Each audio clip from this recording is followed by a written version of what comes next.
Hello welcome guys, स्वागत है आप सभी का एक रिसर्च पे। इस वीडियो में बात करते हैं Nifty, bank Nifty, gold, silver, crude, copper, उन सब में क्या स्ट्रक्चर्स बने हुए हैं, कैसे आप ट्रेड की अपॉर्चुनिटी मिल सकती है या नहीं मिल सकती, उस सब चीज़ों के बारे में डिस्कस करते हैं।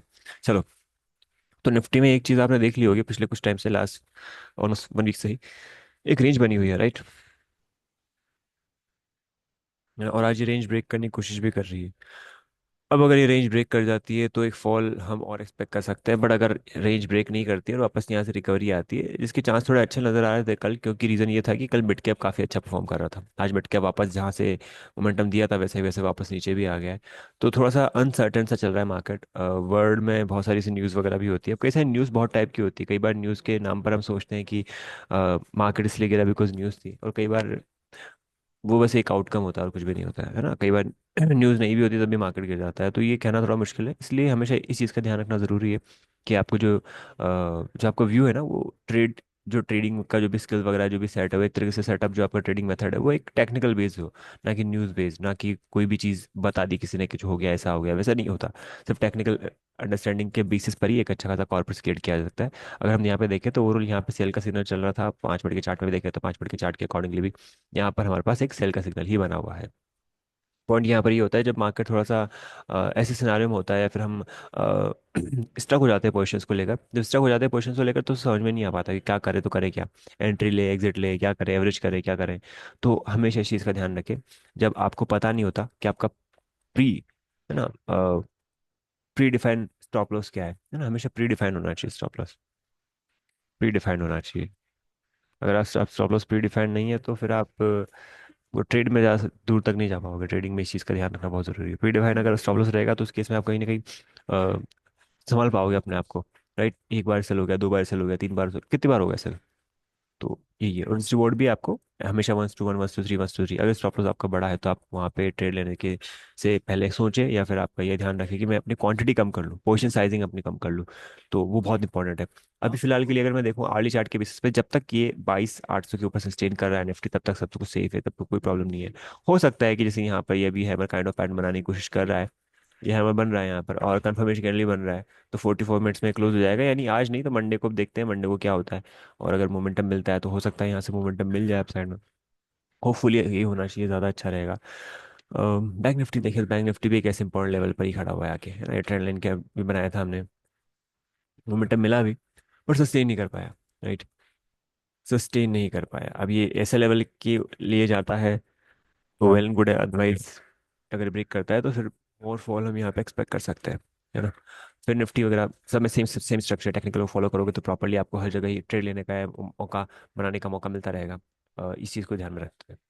और इसके साथ मैं निफ्टी की 50 स्टॉक्स पर भी आऊंगा, उससे पहले हम गोल्ड और सिल्वर को एक बार थोड़ा एनालाइज कर लेते हैं। गोल्ड सिल्वर में अगर आप देखिए ना, गोल्ड सिल्वर क्या है कि इस लेवल पे आने के बाद थोड़े से लाइक ट्रेडिंग के पर्सपेक्टिव से हम देखें तो बहुत ज़्यादा रिस्की हो जाते हैं। रीज़न उसका यही है कि हमारे पास स्टॉप लॉस थोड़े बड़े हो जाते हैं। टेक्निकल अगर आप देखना चाहो, टेक्निकल अगर आप यूज़ करना चाहो तो डेफिनेटली टेक्निकल के अकॉर्डिंगली भी यहाँ ब्रेक डाउन तो हुआ ही है ना। ऐसे ही अगर सिल्वर की बात करूँ तो सिल्वर में भी सिनारियो ऐसा ही चल रहा है। ज़्यादातर सिल्वर मेजोरिटी ऑफ केस में करंट स्टेज में अगर हम बात करें तो गोल्ड को फॉलो कर रहा है। गोल्ड चला है, सिल्वर में मोमेंटम आ रहा है। तो हम प्रीवियस हाई के आसपास पहुंच चुके हैं ऑलमोस्ट। यहाँ पे प्रीवियस हाई यहाँ पर था $34.91 के आसपास। अब देखते हैं ये ऊपर जाता है कि नहीं जाता है, बट सेल साइड की अपॉर्चुनिटी भी आती है तो वो भी हम करते हैं, बाई साइड की अपॉर्चुनिटी आती है तो भी हम करते हैं। रीजन उसका यही है, हमारे पास स्टॉप लॉस जो स्मॉल है वो ना, वही एक रीजन है ट्रेड लेने का। अगर आपका स्टॉप लॉस स्मॉल नहीं है, जैसे अगर आप यहाँ पे ट्रेड लेते हो स्टॉप लॉस स्मॉल नहीं, तो आप नहीं ले पाओगे, राइट? यहाँ पे बाय करने का मौका है, आपका स्टॉप लॉस स्मॉल था तो आपने ट्रेड ले लिया, ठीक है। तो ये बेसिक आइडिया आपको दिमाग में रख के काम करना पड़ेगा। सिमिलरली सिल्वर की बात करें तो सिल्वर भी एक इस रेंज में फंसा हुआ है। तो अब ऐसे रेंज में ट्रेड करना क्या सही है, करना चाहिए? तो वो अवॉइड करना चाहिए। अगर आपका स्मॉल स्टॉप लॉस है, अगर आप वहाँ पे मैनेज कर सकते हो पोजिशंस को, then you should do, otherwise you should avoid it. Because ये ऐसा लेवल है कि यहाँ पे अटक गए, बाय साइड में अटक गए या सेल साइड में अटक गए तो प्रॉब्लम हो जाएगी, है ना। सेल साइड में इसलिए नहीं अटकना चाहिए बिकॉज क्या होता है, जब बड़े ब्रेकआउट्स होते हैं तो बड़ा मोमेंटम मिलने के चांस बनते हैं। अगर आप देखेंगे यहाँ पर तो गोल्ड में इस चीज़ का आप ज़्यादा प्रॉपर समझ पाओगे, बिकॉज गोल्ड एक रैली रैली हो चुका है ऑलमोस्ट यहाँ पर, राइट? मतलब बहुत बड़ी रैली हो चुकी है यहाँ पर और टॉप पर ही चल रहा है लगातार। तो लगता है कि ये ब्रेक नहीं करेगा, ये ब्रेक नहीं करेगा, पर ब्रेक करता गया ना। ले प्रीवियसली अगर आप देखोगे तो ये ब्रेक कर दिया, इसलिए 80,000 के लेवल को ब्रेक करके 86 पहुंच गया सीधे। तो ये यहाँ पे भी बहुत इंपॉर्टेंट था, 78 का टाइम भी था, है ना। नॉर्मली हम सोच के चल रहे थे कि 75 के है तो 78 चला जाएगा, 780 आएगा, 80 का तो वापस नीचे आएगा ऐसे। तो जब ब्रेकआउट बड़े बड़े होते हैं तो वहाँ पे थोड़ा सा अलर्ट वाला बात आ जाती है ना, अलर्ट रखना बड़ा जरूरी है। अगर आप पैटर्न्स के अकॉर्डिंग जाओगे तो पैटर्न्स भी आपको दिख जाएंगे या शूटिंग स्टार दिख जाएगा, राइट? कंफर्मेशन के बाद मोमेंटम मिला भी सही यहाँ पर।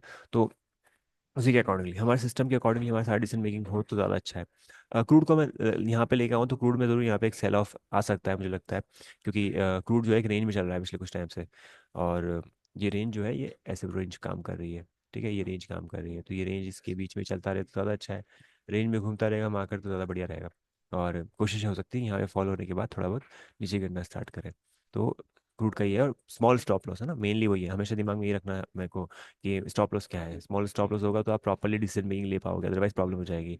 कॉमेक्स के अकॉर्डिंगली भी देखें तो कॉमेक्स में भी आप देख सकते हो, टेक्निकली यहाँ पे मैंने एक लाइन ड्रॉ कर रखी है।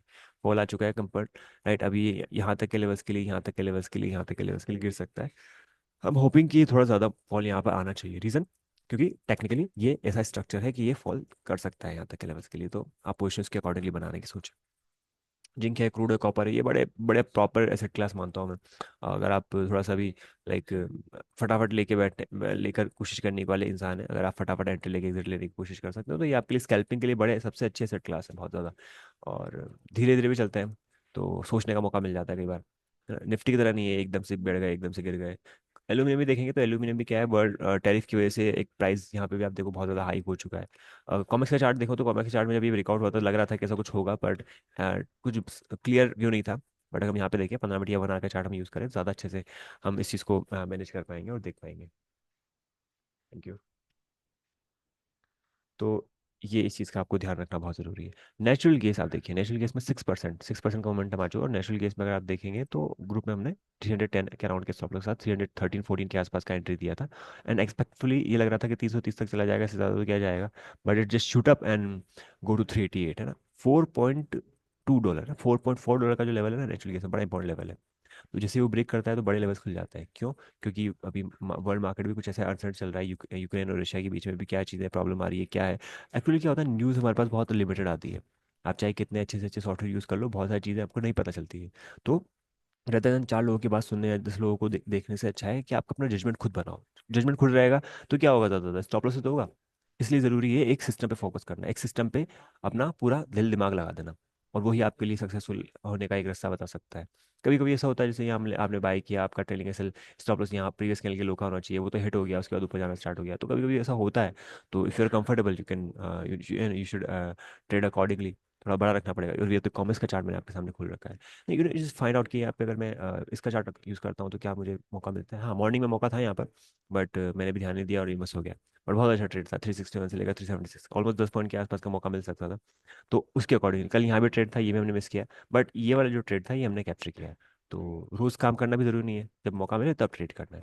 आपको इस चीज़ को जो बेसिक चीज़ें हैं वो बहुत बहुत दिमाग में डालनी पड़ेगी, तब जाके बात बनेगी, अदरवाइज हम वहाँ पे बड़ा सक्सेसफुली काम नहीं कर पाएंगे। साथ साथ ये भी देखिए, क्रूड भी, ये कॉपर भी जो है, कॉपर भी बड़ा अच्छा प्रॉपर वर्क करता है ना। कॉपर को भी अगर आप देखोगे, दोनों ही बड़ी कमोडिटीज है, बेस मेटल्स में हमने तीनों के काउंटर कर लिया है, एल्यूमिनियम, जिंक और कॉपर, है ना। बेस्ट इस बेस्ट मेटल को प्रॉपरली अगर स्टडी करोगे, जानोगे, तो ये बहुत अच्छे से वर्क करता है। 5 मिनट का चार्ट अगर हम देखें तो 5 मिनट के चार्ट के बेसिस पे बहुत अच्छा सैलरी बना, वापस मोमेंटम भी आने लग गया है। वही है, अगर आप सही लेवल पे आ चुके हो, वहाँ से रिकवरी आ रही है, सब में साथ साथ ही आई ना। देखो, सिल्वर भी देख सकते हो, गोल्ड भी देख सकते हो, कॉपर भी देख सकते हो, सब में तीनों में एक साथ ही यहाँ पे रिकवरी आना स्टार्ट हुआ। Now let's come to the Nifty के स्टॉक्स, है ना।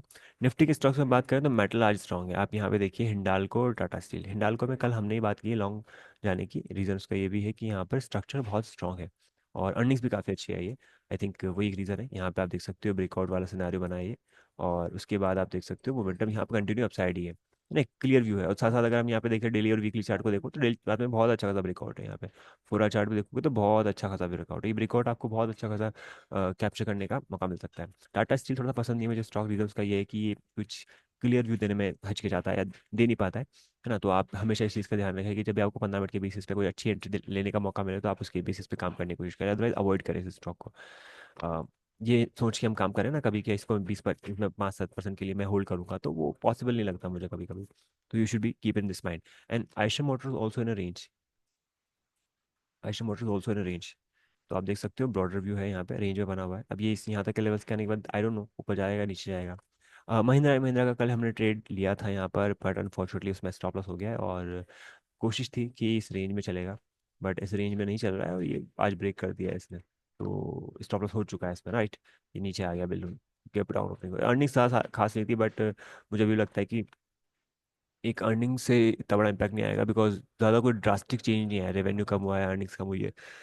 बट प्रीवियस टाइम के अगर आप यहाँ पे प्रॉफिटेबल देखोगे, सेल्स वगैरह देखोगे इनके प्रोडक्ट्स वगैरह की, है ना, तो आई थिंक वो बहुत अच्छा है। एनटीपीसी बहुत अच्छा वर्क किया है हमारा, एनटीपीसी ने बहुत परफॉर्म किया है। एनटीपीसी काफ़ी अच्छे लेवल से रिकवरी देना स्टार्ट किया था इसने, ये देखो आप ब्रेकआउट के बाद मोमेंटम मिला, अभी कंटिन्यू है। ओएनजीसी ने भी काफ़ी अच्छा परफॉर्म किया है। एसआरएफ की कल बात की थी, एस आर पी पे ट्रेड लॉन्ग किया था, देखते हैं। हाँ, ऊपर था नीचे खुला, उसके बाद वहीं के वहीं घूम रहा है, तो प्रॉब्लम नहीं है।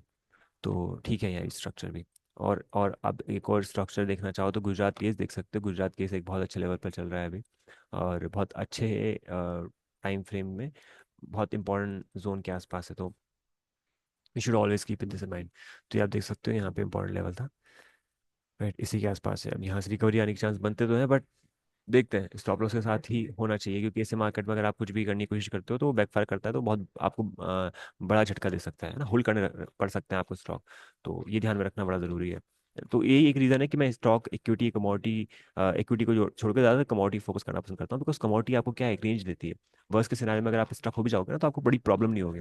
बट स्टॉक्स में कुछ भी नहीं हो सकता, 20%, 25%, 50%, यू सेड दिस, कुछ भी पॉसिबल है। इसलिए थोड़ा सा हमको अलर्ट रखते हुए काम करना ज़रूरी है यहाँ पे, है ना। इससे अच्छा अगर आपको लगता है कि क्या हम लें, इससे अच्छा आप सीधे कांटेक्ट करें मुझसे, हम म्यूचुअल फंड्स के बारे में बात करेंगे, डिस्कस करेंगे, और वो आपको दिलवाने की कोशिश करेंगे कौन सा आपका पोर्टफोलियो मैनेजमेंट ठीक से हो सके, कौन से mid cap small cap fund आपके लिए अच्छे से वर्क कर सके।